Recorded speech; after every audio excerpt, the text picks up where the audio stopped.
So what are options? What exactly is an option? It's an insurance contract. Okay. It's an insurance contract. So what this tells is it's basically a position on one lot of underlying. Okay. So I'll give you an example. An example of this is, let's say, Nifty 15,000 CE. So what this is, it's a call option with the strike price of 15,000 for, and let's say it's for expiry for the Feb end, for February expiry. So any option, essentially, let's go with how it's named, right? So first is the underlying. So Nifty, that's the underlying. Now second, 15,000, that's the strike. CE, that means call, and European. It's the European form. I'll explain what these are. I'm just telling you how it's defined for now, right? We'll go into detail of what each of these things mean. The other thing is PE, which is put European, ROPEN, expiry. Okay, and Feb, that's the expiry date. These are the certain things that when you read Nifty 15,000 CE Feb, this is what exactly it means. So, what do you guys understand by derivatives?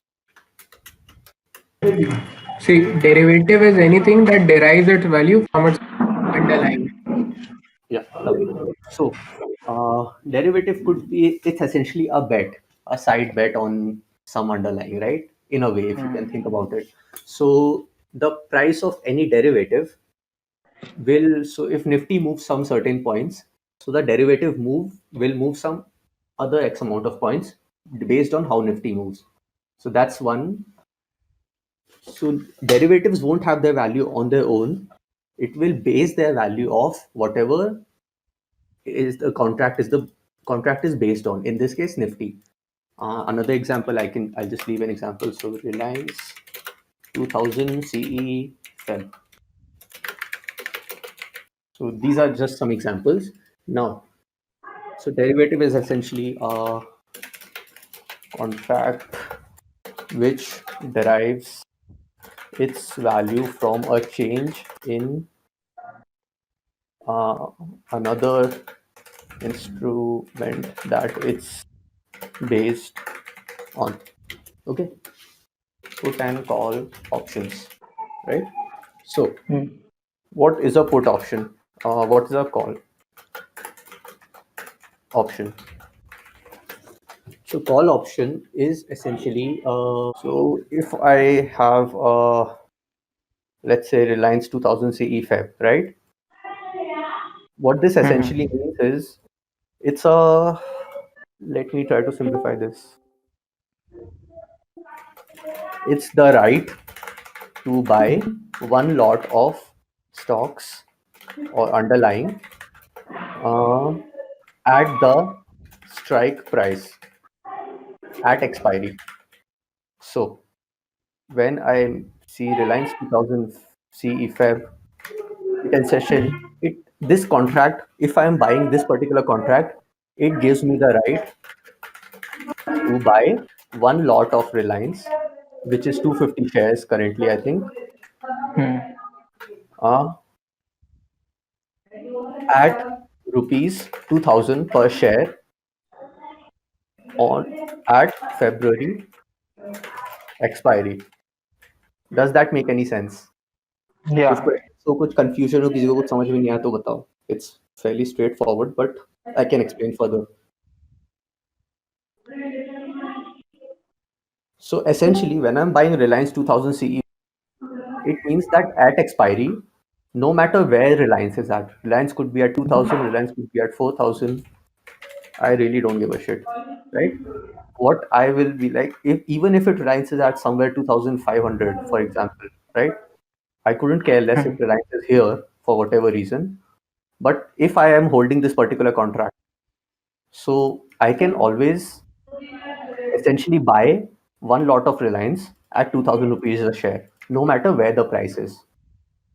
So this is Acha. an obligation. It gives me the right to buy one lot of Reliance at 2000 a share. So this is a Reliance, and similarly, Nifty 15,000 CE Feb gives me the right on one lot Nifty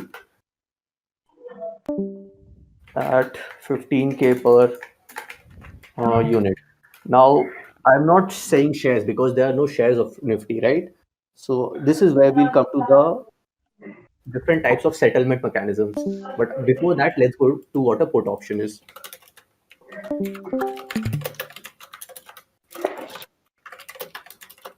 It's buying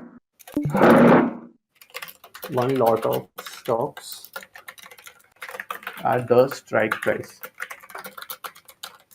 So if I have HDFC to 2600 PE Feb, what this so put option is a right to assign one lot of stocks to the to essentially whoever sold you this option to begin with. Okay, so if I'm holding HDFC 2600 PE, it means no matter where the price of HDFC is at expiry, I have the right to sell this. I have the right to sell essentially one lot of HDFC to whoever needs it, or whoever, I mean, who sold me this option. So if HDFC is at currently 27, it is at, let's say, 2000. It crashed all the way to 2000, right? So the current value of HDFC is 2000 per share. But if I'm holding 2600 PE, I can essentially say कि I can assign you one lot of HDFC at 2600 per share. No matter where the price is, if I'm holding this particular contract at expiry, I can assign whoever sold me this contract, I can assign the shares at 2600, essentially, which makes my profit 600 per share. Uh, this might be a bit difficult to understand. So if anyone didn't get it, please ask me.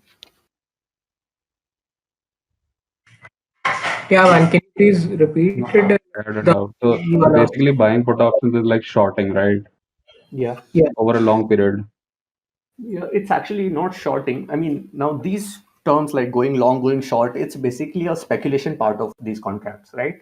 But Yeah. the actual purpose these contracts serve, it's essentially to either buy a stock, which is the call option, buy a stock at the price which is defined, or either if you already have these particular stocks, then you have the obligation to sell the stocks at whatever price the contract defines. These are essentially what put and call options are. Okay, but I wouldn't make any money, right? So if example HDFC goes up like 3000, right? So Yeah. the price of my contract would actually reduce, right?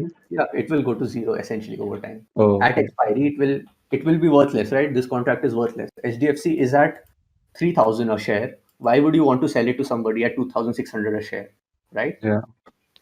So it's a right for you to sell it to somebody at this price. That's all it is.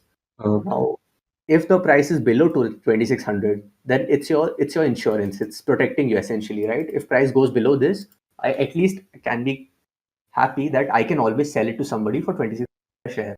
Why? Because I'm holding this particular contract, Okay. right?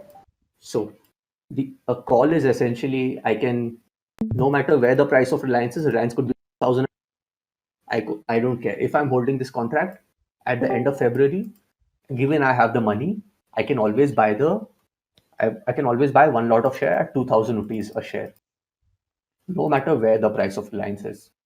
And for puts, if I'm holding this particular contract, no matter how low, like it could have literally gone to zero. HDFC can literally go to zero, but if I'm holding this contract, I can always sell the shares to somebody at 2600 a share. So that's all put and calls are. Can I ask a question? Please go for it. But what if there are no buyers if you sell the put? Doesn't matter. Whoever sold you this put, right? Hmm? Whoever sold you this put, he's taking the other side of this trade. Okay. So you bought this put from someone, right? So it's Yeah. his obligation. He wrote you this contract and you bought this contract. So it's his obligation to figure out however he wants to sell it to you. Oh, So what you will essentially do is you'll go to Zerodha and you'll at expiry, and then Zerodha will go to NSE. I'm not sure 100% sure about this, but Zerodha will go to NSE and they will be like, they'll assign these shares to someone. It's part of its responsibility of NSE, I believe, to do this part, to do this job. So there are two ways these are settled. This is what, so put and calls, these are essentially the base of all options, no matter what you do, right? So there are two ways they are settled. Now, one I just explained to you by buying and selling shares, right? You can assign the share, you can buy the shares from someone. Now, how they are settled?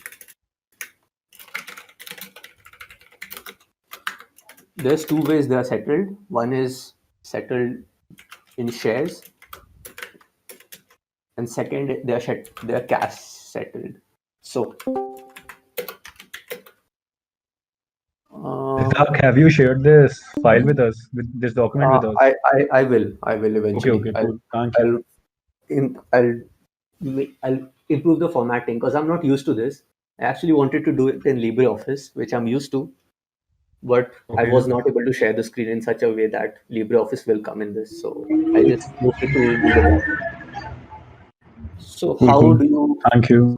So suppose you have particular contract. How do you settle this at expiry? There are two ways to do it. One is by shares. So for all the stock options, you can. I mean, they are all settled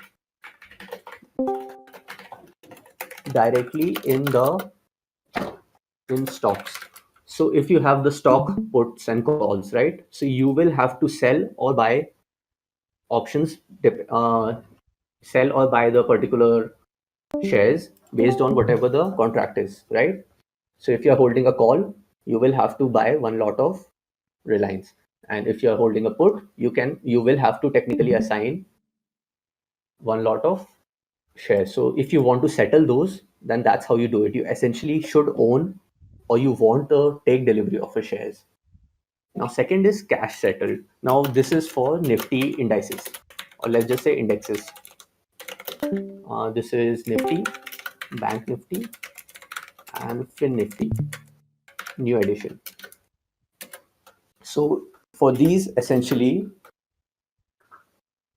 let's say, okay, I'll give you an example. So, if for Reliance 2000 CE Feb, okay, so this is our obligation. What does it say? It basically says I can buy 250 shares at 2,000 per share, right? This gives me the right to do that. So what if Reliance is currently at 2,100 per share, right? That's the current trading price. It is at expiry, let's say at Feb. So think about it. What is my actual profit on this? I can buy the shares at 2,000, for which the current price is at 2,100 a share. So basic math. If anyone understood, can you tell me what exactly is my profit? 25,000. Huh? Yes. 25,000. Yes. So my 100 profit into here is 250. 100 per share is my profit, because that's the discount I'm getting because I'm holding this particular contract, right? So 100 per share is my profit, which multiplied by 250 is 25,000. So this is the actual value of whatever. So if I had bought particular Reliance contract at expiry, its value would be 25,000. So, but in this case, since this is a stock option, it is settled in stocks. You have to buy and sell stocks to settle this contract. But Nifty, there's no such underlying. There's no share as Nifty, right? So how do you settle this? So now I'll go to the Nifty example. Nifty 15,000 CE Feb, and it is essentially the lot size is 75. So 75. So now Nifty at expiry is at 15,500. Let's be optimistic here. So Nifty at expiry is 15,500. So what's my profit here? it's 500 per unit into 75, right? And that is 37,500. Where did it go? 37,500. So now in this case, since there's no underlying, NSE will settle the difference directly in our accounts if you are holding this contract at expiry. Does that make sense? Anyone who didn't get this part? Hello? Got it, man. You're audible. You're audible. Am I audible? Irtaq, listen. Yeah. So the call options above the price of 15,500, for example, let's take 16,000. Will it be worthless? Yes, it would be. So But Nifty some are 16 trading at around 100 rupees. So it's because they haven't expired yet. It will Okay. go to Okay. zero at expiry if Nifty Okay. is at 15,500 or essentially anything below 16,000. Right. That makes sense? Yeah. Which is why you want to, which is why we'll get to that part later. So essentially And there, if we are buying options above the current price, yeah, is it still going to be a bullish trade? it is going to be a bullish trade, but your Okay. odds will depend. Your odds will depend on how quickly or the underlying or Nifty or whatever you're buying the option of will move. It Right. depends on that. Right. So we'll come to that later. But right now I just want to get this definition outside. This is what these contracts are. Put is a obligation to buy one lot of shares. A call is a obligation to buy, is a right to buy one lot of shares at the strike price at the expiry. Put is a contract to sell someone one lot of share at the price at expiry. And there are two ways they are settled. They are settled in shares, which is for stock options, and they are settled in cash, which is for indices. And also I would mention all the currency options. So I trade USD INR. Hey, Thakbhai, can you check the running commentary? Code timer has a question. One question: what did we pay for the CEs and PEs? Yeah, I'll actually get to that, dude. So I'll come to that under the section Greeks, because all the option prices are determined by the Greeks, and we'll come to that later. So put and call options, we are there. We'll come to the Greeks, and then I'll show you how the payoff diagrams of these work. Okay, so far so good. So we know what a call option is, we know what a put option is, we know what derivatives are, we know how they are settled.